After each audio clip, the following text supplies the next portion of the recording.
ఎడారిలో సెలయేరు. అక్టోబర్ 22వ తేదీ కొరకు వ్రాయబడిన ఈ భాగాన్ని మీకు చదివి వినిపిస్తున్నది సహోదరుడు పాల్ సుందరం. మోషే మిద్యాను యాజకుడైన ఇత్రో అను తన మామ మందను మేపుచు ఆ మందను అరణ్యము అవతలకు తోలుకొని దేవుని పర్వతమైన హోరేబుకు వచ్చెను. ఆ పొద నడిమి అగ్నిజ్వాలలో యెహోవా దూత అతనికి ప్రత్యక్షమాయను. నిర్గమాకాండ గ్రంథము 3వ అధ్యాయము మొదటి 2 వచనములు. ఎప్పటిలాగానే కాయకష్టం చేసుకునే వేళ దర్శనం వచ్చింది. ఇలాంటి సమయాల్లోనే దర్శనమివ్వడం దేవునికి ఇష్టం.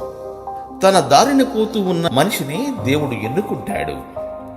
అతని ఎదుట దేవుని అగ్ని సాక్షాత్కరిస్తుంది.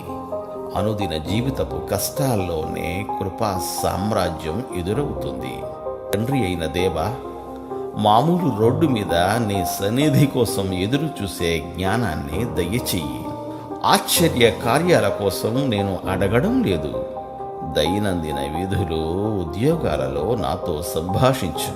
నేను అలవాటుగా చేసే ప్రయాణాల్లో నాతో కలిసి ప్రయాణించు. నా దీన బ్రతుకును నీ సన్నిధితో మార్పు నొందించు.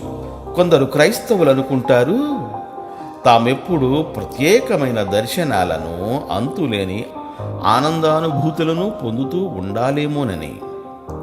ఇది కాదు దేవుని పద్ధతి.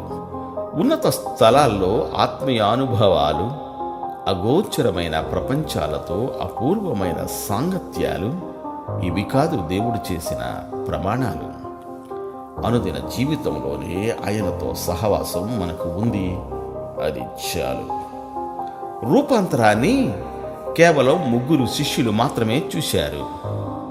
ఆ 3 గెత్సేమనే యాతనను చూశారు. ఎవరికీ రూపాంతర పర్వతం మీద శాశ్వతంగా ఉండిపోయే అనుమతి లేదు. లోయలోకి దిగి వచ్చి చేయవలసిన పనులున్నాయి.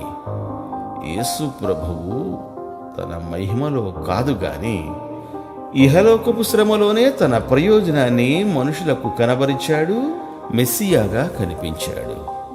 దేవుడు మిమ్ము దీవించుగాక. ఆమేన్, ఆమేన్.